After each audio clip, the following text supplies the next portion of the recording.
Budget 1980, comme les américaines, les compagnies pétrolières françaises seront plus lourdement taxées. François Seyrac à Antenne 2, oui à la concertation avec les syndicats pour faire face ensemble à une situation difficile. Sécurité routière, le nouveau permis moto institué dans 6 mois. Mesdames, Messieurs, bonsoir. À la une de ce journal, votre argent et celui de l'État. La rencontre des deux paramètres formant ce que l'on appelle le budget. Et je pense que vous serez tous intéressés par les révélations que va nous faire Philippe Sassier. Révélations et non point encore certitude officielle, puisque le projet de budget 80 ne sera adopté que demain en fin de matinée, à l'issue du Conseil des ministres. Ce que l'on sait d'ores et déjà, c'est qu'il comportera un gros déficit, sans doute 32 milliards de francs. Et puis cette révélation qu'on la prenait en titre, Philippe, donc un gros impôt sur les compagnies pétrolières. Effectivement, les compagnies pétrolières, vous savez, à cause de la hausse du prix du pétrole depuis maintenant plusieurs mois, ont fait de très gros profits, en France comme partout, notamment aux États-Unis. Alors l'État a décidé de prélever sur ces super profits, ou plutôt, comme disent les Américains, ces profits tombés du ciel, un impôt supplémentaire. Alors tout de suite, la question attendue, hausse de l'essence à la clé? Absolument pas, puisqu'il s'agit simplement de toucher la fiscalité des compagnies pétrolières qui ne pourront pas le répercuter sur le prix du pétrole. Seule la hausse du prix du pétrole peut se répercuter sur le prix de l'essence. Alors l'essence ne bouge pas, en revanche la vignette, elle, va bouger. Alors la vignette va bouger. Alors là, il faut être très précis, ce n'est pas la vignette que nous allons payer dans quelques semaines, hein. Oui. C'est la vignette que nous allons payer pour 80. Alors là, la doctrine est de faire payer beaucoup plus cher les fortes cylindrées. C'est-à-dire que jusqu'à 5 chevaux, ça sera... Ce sera très semble-t-il, assez léger. Mais au-dessus, j'ai l'impression que la note sera assez salée. Deuxième augmentation, le tabac. On avait parlé de 20%, ce sera probablement 15%. Vous savez, la CETA ne va pas très bien. Ensuite, vous avez les alcools. Alors là, probablement au moins 20%, du moins sur certains alcools, voyez-vous. Donc là, la note va être assez lourde. Alors, toujours dans ce qui nous intéresse directement, vous et moi, et puis tous ceux qui nous écoutent, la feuille d'impôt. La feuille d'impôt, il semble que la doctrine du gouvernement pour ce projet de budget 1980, les députés vont quand même avoir à le discuter, c'est de taxer plus les forts revenus. Et semble-t-il, la barre de ces hauts revenus sera 15 000 francs de revenus bruts par ménage ayant 2 enfants. Au-dessous, semble-t-il, l'alourdissement des impôts ne sera pas trop fort. Mais à partir de ces 15 000 francs,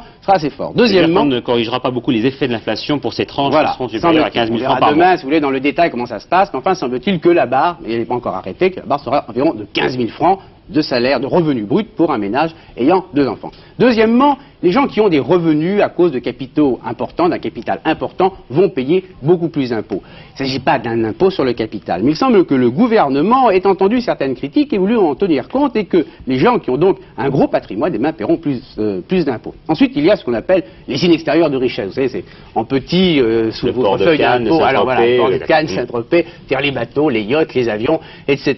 Tout ce qui fait que ce sont les signes extérieurs d'une fortune, et bien là, il va y avoir un alourdissement assez net. Là encore, donc, les gros revenus paieront. Et puis, apparemment, difficile d'échapper à l'impôt désormais, car la lutte contre la fraude fiscale sera... Alors ça, je crois que c'est effectivement la quatrième grande caractéristique de ce budget, en ce qui concerne les contribuables, ça va être un renforcement très très net de la lutte contre ce qu'on appelle la fraude fiscale. Ceux qui ne paient pas leurs impôts de façon générale, eh bien le fisc va les poursuivre avec beaucoup plus d'assiduité. Deuxièmement, il semble, et ça va être nouveau, que certaines administrations pourront donner à d'autres administrations des renseignements sur les contribuables afin que le fisc puisse s'y retrouver. Enfin, troisièmement, ceux qui utilisent un petit peu trop ce que l'on appelle les paradis fiscaux, eh bien ceux-là seront poursuivis davantage. Bon, est-ce qu'on peut dire à travers tout cela que l'on va vers une réduction des inégalités? Écoutez, il semble que le gouvernement, en tout cas, ait entendu un certain nombre de critiques et qu'il veuille modifier un petit peu la répartition de l'impôt, faire davantage payer les forts revenus et aménager une espèce de pause fiscale pour les plus bas revenus. C'est donc quand même une modification dans la politique fiscale, dans la politique économique qui est assez importante, dans un budget dont la grande caractéristique sera le soutien de l'emploi et de l'activité économique. Bien, donc les détails très précis demain à l'issue du Conseil des ministres, demain matin. Donc. Cela le jour où Raymond Barre estime que l'économie française est en train de s'assainir en profondeur. C'est une déclaration au matin que nous avons déjà commentée hier soir.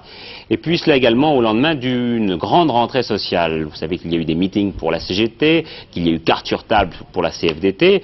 Il était donc intéressant de se retourner vers le troisième grand partenaire social, le patronat. C'est ce que nous avons fait à l'heure du déjeuner dans Antenne de midi, en invitant M. Seyrac. François Seyrac qui visiblement n'avait pas l'air inquiet d'un automne chaud, Pour lui, il y a tout à gagner d'une amélioration de la concertation. Et puis le président du CNPF a jugé à sa manière le bilan des 36 mois de Raymond Barre à Matignon. Nous l'écoutons. Dans tout pays, il y a des moments difficiles, des moments de découragement quand l'effort est long. Et ça fait 3 ans que l'effort dure. Moi, je comprends très bien que les individus, que les hommes de nos usines, les femmes de nos bureaux, de nos usines, soient découragés, que les familles françaises se disent « mais combien de temps ça durera ?» C'est une réaction humaine qui est parfaitement compréhensible et qu'il faut comprendre. Ceci dit, je pense que le procès qui a été fait, je dirais brutalement, au Premier ministre, relève à la fois un peu de la démagogie facile et de la critique politicienne, et qu'il faut voir les choses avec plus de sang-froid. Il y a des échecs dans la politique de M. Barre, ça ne fait pas de doute. Il est certain que jusqu'à présent on n'a pas réussi à réformer la sécurité sociale, qu'on n'a pas réussi à relancer l'investissement et l'emploi, qu'il y a également d'autres problèmes qui se trouvent posés que je mettrai dans le cadre des échecs, mais il y a à côté de ça des éléments très positifs. Notre monnaie se comporte bien, notre balance du commerce extérieur se porte bien, et au total, la France a traversé ces 5 années, à part l'accident que vous évoquiez tout à l'heure et que j'espère on pourra gommer, en maintenant globalement le pouvoir d'achat et en l'augmentant fortement pour certaines catégories. Par conséquent, juger d'une façon trop simpliste, ça nous paraît excessif. Ce qui nous paraît essentiel, c'est de regarder un peu ce qui se passe autour de nous. J'étais en Allemagne l'autre jour. Bien, je dois vous avouer que je suis impressionné, non pas simplement par la solidité de l'économie allemande, mais par la solidité du consensus qui, en juillet, s'est affirmé entre la DGB et les organisations patronales allemandes pour une action destinée à sauver, à améliorer encore la nation allemande. Je pense que une concertation comme celle qu'on nous offre pourrait être un pas, peut-être pour nous, dans un échange et une recherche d'une entente meilleure. Et de ce point de vue, je pense qu'il faut que nous abordions ceci non pas sur le ton de l'imprécation, non pas sur le ton de l'invective, mais en essayant honnêtement, simplement, de faire face ensemble à une situation difficile. François Sérac, qui donc, je résume, souhaite surtout une meilleure concertation avec les syndicats. Un mot encore sur les affaires françaises. L'usine Peugeot de Sochaux a décidé de ne plus embaucher désormais que sur contrat à durée limitée, c'est-à-dire 6 mois ou 1 an. Un projet qui, je l'imagine, provoquera un large débat. L'actualité internationale, c'est d'abord cette image impensable, il y a 2 ans, d'un président Sadat arrivant en bateau dans les eaux israéliennes. Le numéro 1 égyptien avait en effet choisi de se rendre à Haïfa, le plus grand port de l'État d'Israël. En grande tenue d'officier de marine, Anwar el-Sadat a quitté très tôt ce matin les côtes égyptiennes pour sa 3e visite en Israël depuis son voyage historique à Jérusalem.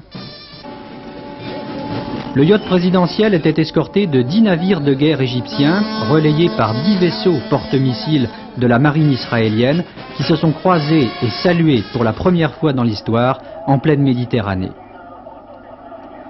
Et c'est un Sadat très optimiste qui a été accueilli à Haïfa par le président israélien Navon et M. Menahem Begin.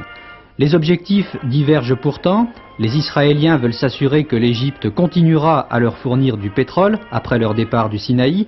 Sadat, de son côté, qui reçoit ici le pain et le sel, comme le veut la tradition judaïque, entend arracher aux Israéliens un accord sur l'autonomie de la Cisjordanie. Les rencontres du général Dayan avec des personnalités palestiniennes lui font espérer un changement dans la position d'Israël. Au moment où M. Begin essaye d'attirer la Syrie dans les négociations, Sadat espère enfin qu'à l'avenir, il ne sera plus seul à faire le voyage d'Israël. Et pendant ce temps, le ministre israélien des Affaires étrangères, Moshe Dayan, rencontrait le docteur Ramsey Natchen, c'est l'une des personnalités les plus hautes en Palestine et par ailleurs dirigeant communiste de Cisjordanie. Une rencontre qui va dans le sens d'une nouvelle diplomatie israélienne que nous avons déjà ici même commentée. La Havane, après Fidel Castro hier, le maréchal Tito aujourd'hui. Fidel Castro avait affirmé devant les non-alignés que leur mouvement ne devait pas suivre Moscou ou qui que ce soit. Eh bien, le maréchal Tito a, lui, refusé que ce mouvement devienne une courroie de transmission de qui que ce soit. Propos, on le voit, semblables, mais sous-tendus par une philosophie politique et une stratégie toute différente.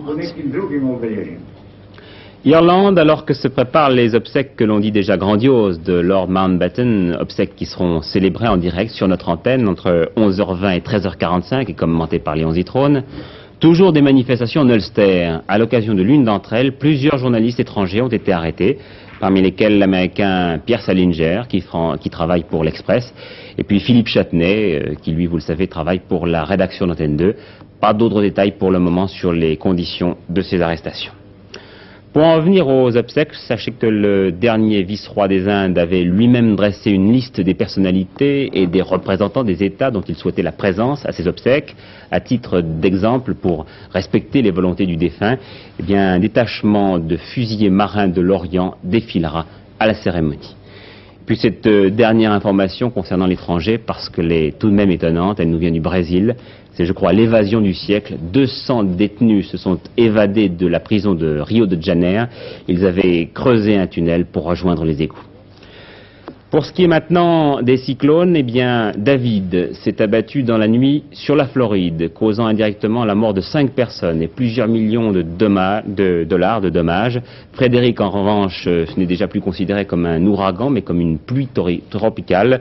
Il aurait quand même eu le temps de ravager au passage 2 petites îles françaises, Saint-Martin et Saint-Barthélemy. Je vous parle au conditionnel, car il n'y a pour l'instant aucune communication avec les 2 petites îles. Il avait une tête qui ne nous revenait pas. C'est la seule justification qu'ont trouvé 2 CRS qui avaient passé à tabac à un jeune homme d'Annecy qui n'avait strictement rien fait. Les 2 hommes ont tout de suite été inculpés et ont été automatiquement radiés de la police. Et puis cette information affreuse, une mère de famille s'est suicidée à Poitiers en entraînant dans sa mort 3 de ses enfants. Pire encore, le suicide date d'il y a plus d'1 semaine. On ne l'a découvert qu'aujourd'hui et on peut se causer bien sûr des questions sur l'indifférence des uns vis-à-vis des autres dans des immeubles de banlieue, ce qui était le cas. Cette mère de famille était divorcée, ses 2 autres enfants sont en ce moment même en vacances avec leur père. Montélimar, enfin, 15 ouvriers intoxiqués par du pastis, trafiqués. Les faits remontent à vendredi. Aujourd'hui, 2 de ces ouvriers sont toujours dans le coma. Les policiers ont découvert au domicile de certains une centaine de doses d'anétol. C'est un produit de base qui sert à fabriquer le pastis artisanal. Dans le cadre du flagrant délit, c'est-à-dire sans désemparer, depuis 48 heures, tous les gendarmes de la Drôme sont mobilisés. Nous avons effectué de très nombreuses perquisitions et de nombreuses saisies, en particulier d'anétol et d'alcool. Nous avons actuellement en garde à vue 2 suspects, dont un sur lequel nous avons de sérieuses présomptions. Je ne désespère pas aboutir assez rapidement à avoir un résultat positif. Vous avez commencé les perquisitions par le domicile des victimes. Nous avons perquisitionné dans les domiciles des victimes, mais aussi ailleurs, et je ne peux pas vous donner d'autres précisions. Pour avoir réussi 27 perquisitions en 24 heures, ça suppose de connaître les petits trafiquants qui faisaient le trafic du pastis et de l'anétol. Non, nous ne connaissons pas de petits trafiquants. Mais de toute façon, quand on conduit une enquête dans le cadre du flagrant délit, un renseignement en apporte un autre, et de toute façon, les perquisitions sont faites d'une façon systématique. Donc si elles aboutissent, c'est parce que les gens détiennent de l'alcool. Et de l'alcool illégal, ce n'est pas ce qui manque dans le Midi. L'anétol ou alcool d'aneth arrive par l'Espagne ou par Marseille, tout le monde le sait. C'est même un douanier qui nous a donné le prix du litre de mixture, 26 francs. Ce que devra déterminer l'enquête, c'est la provenance du méthanol qui s'est introduit dans l'alcool éthylique. Maladresse, malveillance ou vol d'alcool industriel dénaturé, les confrontations et la comparaison des échantillons le diront. Car 2 hommes dans le coma, cela délie les langues des trafiquants apeurés, d'où le succès des perquisitions. Alors au cours de ces perquisitions, nous avons saisi d'abord de l'alcool présenté dans différents flacons, bouteilles, bonbonnes ou jerrycans en plastique, des sachets d'anétol ou des flacons d'anétol qui servent à faire le pastis et du pastis fabriqué. Ces produits saisis seront analysés demain à Valence en même temps que 4 suspects seront présentés au juge d'instruction. Il y a en effet eu 2 interpellations de plus dans la soirée. Mais combien de bouteilles comme celle-ci ont-elles pris aujourd'hui le chemin du Rhône à travers les éviers et les égouts ? Bruxelles, c'est officiel, depuis la fin de l'après-midi, Michel Grindorge, l'avocat du gangster François Besse, est inculpé et arrêté. Il est accusé de complicité dans l'évasion spectaculaire il y a 1 mois de ce malfaiteur belge, lui-même complice de Jacques Messrine. L'avocat risque la prison à vie. Sécurité routière, devant le nombre croissant d'accidents, vous savez que le gouvernement a choisi la fermeté, mais n'a pas encore arrêté tout à fait la méthode. Christian Bonnet, le ministre de l'Intérieur, a fait aujourd'hui savoir à Vittel que rien n'était encore décidé et que tout le serait le 19 septembre. Mais d'ores et déjà, du côté des deux roues, le gouvernement veut réformer le permis moto. But essentiel, bien sûr, élever le niveau de formation et veiller à ce que les jeunes n'aient accès qu'à la conduite d'engins correspondant à leurs aptitudes. Les grandes lignes de la réforme et les premières réactions, vous allez voir, de quelques motards. Dès le 1er mars 1980, les motos seront classées en 3 catégories. Première catégorie, les motos légères, accessibles à 16 ans, 80 cm3 de cylindrée et une vitesse maximale de 75 km/h. Deuxième catégorie, les cylindrées moyennes de 81 à 400 cm3 ne seront accessibles qu'à l'âge de 18 ans. Troisième catégorie, il faudra aussi être âgé de 18 ans pour piloter les grosses motos, celles de cylindrée supérieure à 400 cm3. À chacune de ces catégories correspondra un permis différent. Pour chaque permis, des épreuves pratiques obligatoires permettront de mieux sanctionner les aptitudes. Enfin, le port du casque en agglomération sera obligatoire dès le 1er janvier prochain. Qu'est-ce que vous pensez de ces mesures? Les mesures sont draconnières pour la jeunesse, mais si on avait été raisonnable, on n'en serait pas venu là, on aurait peut-être pu temporiser autrement. Moi qui suis un vieux conducteur de moto, je reconnais qu'il y a trop d'accidents, il y a trop de victimes et trop de drames dans les familles. Trop d'accidents avec les petites cylindrées. Je suis en partie un peu d'accord, quoi. Et vous, mademoiselle? Je suis en partie d'accord aussi, mais il faudrait que les automobilistes fassent un peu attention, motard. Je suis tout à fait d'accord pour ces mesures restrictives, parce que je trouve que les jeunes conduisent très imprudemment et de plus en plus imprudemment. Je crois que, dans un sens, c'est pas mauvais, du fait qu'il faut surtout adapter la formation des jeunes pilotes de moto en fonction de la cylindrée, en fonction des vitesses que peuvent atteindre ces machines. La meilleure solution serait qu'il soit obligatoire qu'il y ait des stages de la prévention routière pour passer le permis. On peut pas circuler où on veut, et puis bon bah maintenant c'est le casque, même pour faire 100 mètres il faut porter le casque, toujours avoir ses papiers et tout. Et vous, monsieur, qu'est-ce que vous en pensez? Pour les 80 cm3, il y a un problème, c'est qu'il y aura plusieurs genres de trafic lent maintenant. Au bord du national par exemple, il y aura les vélos, les cyclomoteurs et les vélomoteurs. Parce que ces vélomoteurs ne pourront plus rouler dans le flot des voitures à 90 à l'heure. Ils seront obligés de conduire sur le bord des routes. Et eux, ils seront déjà obligés de dépasser les cyclomoteurs, les vélos. Enfin, ça créera des sacrés problèmes le long des routes. En ville, bon, c'est valable, mais enfin, sur route, je crois pas que ce sera terrible. Périodiquement, je vous rends compte dans ce journal de l'achat avec des capitaux arabes d'un hôtel de grand luxe ou bien encore d'une galerie de peinture ou d'un paquebot. Et dans la plupart des cas, les acheteurs sont en général des Saoudiens, des Koweïtiens ou encore des Libanais. Mais ce n'est que la partie visible de l'iceberg, car vous allez pouvoir juger, avec l'enquête de Denise Boer, que les pétrodollars permettent d'acheter également des villas, parfois même des quartiers entiers. Le cas le plus spectaculaire étant, je crois, celui de Cannes. Si le sud de la France s'est vu cette année moins fréquenté par le touriste français, il a connu par contre une réelle augmentation de fréquentation de clientèle étrangère. Allemands, Hollandais, Anglais et Arabes font aujourd'hui les belles heures de la ville de Cannes. Avec toutefois une distinction, les touristes arabes sont incontestablement, sinon les plus riches, du moins les plus prodigues, pour la plus grande satisfaction des commerces de luxe. Cannes vit donc aujourd'hui à l'heure arabe, la ville ne s'éveille qu'après le coucher du soleil, alors les spectacles, les boîtes de nuit font le plein.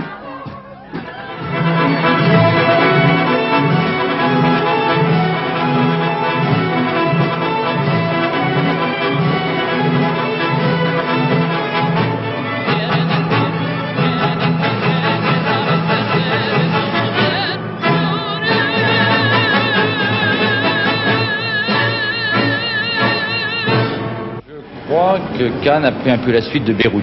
Beyrouth était un lieu de villégiature pour le jeune Moyen-Orient en été, il faisait moins chaud que dans leur pays. Et avec les événements du Liban, Cannes en a malheureusement pour eux, mais heureusement pour Cannes, en a profité. Et ils retrouvent à Cannes le même climat, le même genre de vie avec la mer et la montagne. La Côte d'Azur a le même climat que notre pays. D'où êtes-vous? D'Afrique du Nord. Est-il indiscret de vous demander ce que vous faites? Je suis industriel et j'ai profité de ce voyage en Europe, un voyage à faire et en même temps pour emmener mes enfants et découvrir, enfin faire découvrir plutôt à mes enfants, quant à moi je connais l'Europe, faire découvrir à mes petits-enfants la France. Si les fiacres du début du siècle ont laissé la place aux confortables limousines, les belles demeures cannoises, elles aussi, sont devenues, pour des sommes variant de 2 à 6 millions, de véritables palais des 1001 nuits. Mais malheureusement, interdiction formelle à toute caméra d'y pénétrer. Leurs fortunés propriétaires redoutant les rapts ou les tentations que nos images pourraient susciter chez d'éventuels malfaiteurs. L'immobilier marche bien à Cannes. Les immeubles poussent et un appartement élevé avec vue sur la mer atteint parfois la somme de 3 500 000 francs. On va jusqu'à acheter un immeuble entier pour y loger femmes et domestiques. Vous pensez à ces étrangers qui profitent d'une certaine couleur d'or. Je crois que nous avons, nous aussi, beaucoup d'or. Nous avons l'or bleu ici, à quelques mètres. Nous avons l'or vert à quelques kilomètres. Et nous avons l'or blanc à combien? 50 kilomètres d'ici. Je crois que nous pouvons rivaliser avec eux. La chance que nous avons, c'est que le produit que nous pouvons leur proposer, qui n'existe pas dans toutes les régions de France, loin de là, nous sommes l'une des rares à être suffisamment leader en matière immobilière pour pouvoir proposer la qualité de ces produits. Non, véritablement, ne fausse pas le marché parce qu'il s'agit d'une infime minorité. N'oublions pas qu'il se construit sur le territoire des Alpes-Maritimes 17 000 logements par exemple en 1978. Combien sont vendus à ces gens-là, à cette clientèle que nous souhaiterions d'ailleurs avoir en grand nombre? 170, 200. Si l'immobilier estime ne pas vendre suffisamment aux touristes arabes, les bijoutiers, eux, se frottent les mains. Une joaillerie jeune de 11 ans est sur le point d'ouvrir sa 7e succursale aux États-Unis. On chuchote le prix des bijoux, les plus belles pièces se vendent entre 1 et 25 millions de francs, mais ces ventes-là se font très discrètement dans les appartements, les palaces ou les yachts. On dit des Moyen-Orientaux qu'ils achètent beaucoup, qu'ils ont beaucoup de moyens. Est-ce que ces achats en masse ne faussent pas un peu le marché de la joaillerie? Non, pas du tout, je ne pense pas. Ils ne sont quand même pas les seuls qui achètent. Il y a de très très gros banquiers, des gros industriels européens et d'Amérique qui achètent. Donc le marché reste très équilibré. Est-ce que Cannes est une succursale solide pour vous?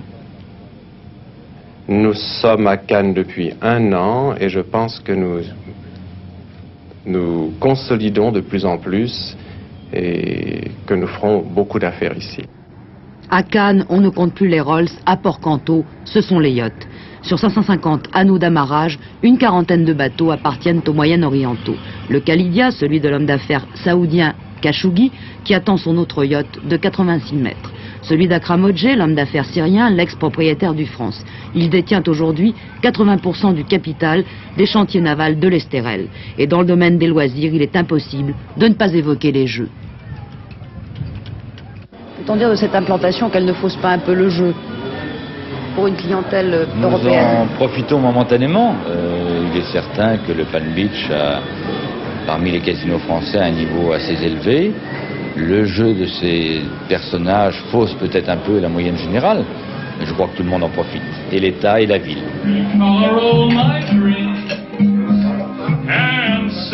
Sous l'œil velouté du chanteur d'orchestre, champagne et caviar se vendent bien. Néanmoins, certains commerçants sont inquiets. Et si un jour cette prodigue clientèle moyen-orientale quittait Cannes pour d'autres cieux?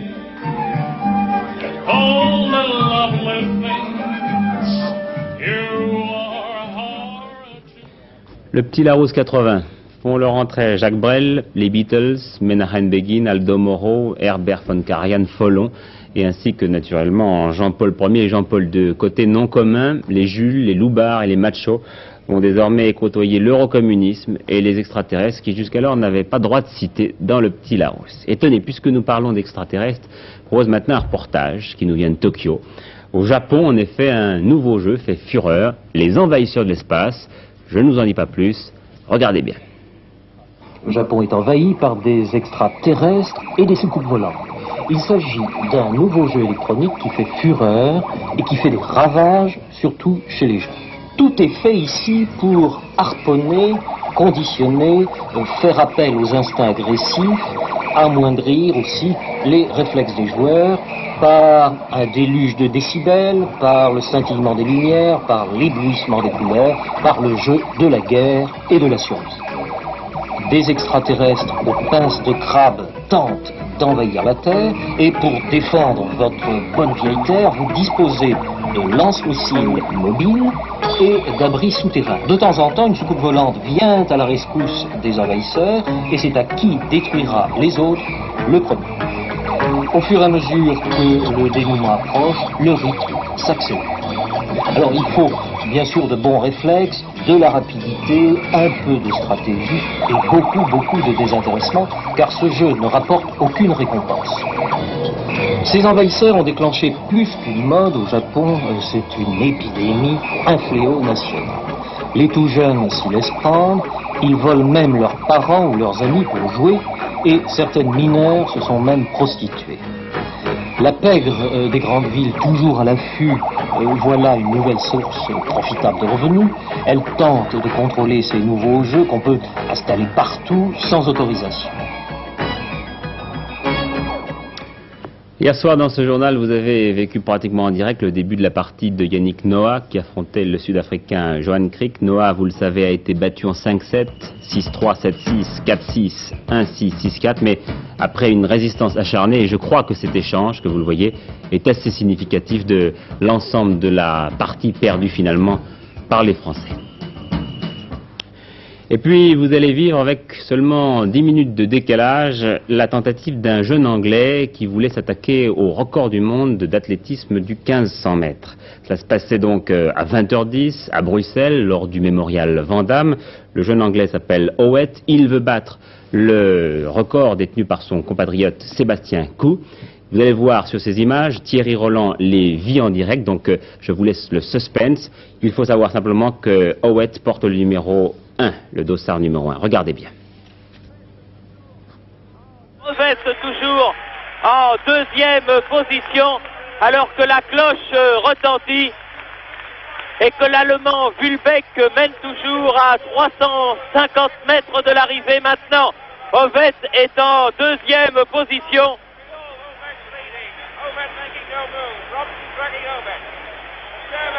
Et voici maintenant Howett qui s'en va à 350 mètres de la ligne. Reste à savoir s'il va pouvoir garder cette allure qui a été la sienne depuis le début de la course. Le champion britannique est en grande forme et il est tout à fait capable de battre le record du monde qui appartient à son compatriote Sébastien Coe en 3 minutes 32 secondes et 1 dixième. Entrée de la ligne droite pour Steve Howett qui va terminer top.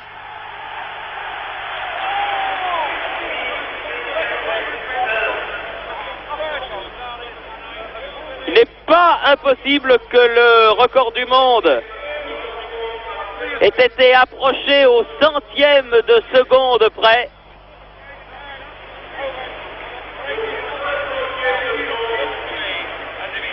À 1 centième de seconde du record du monde de Sébastien Coe.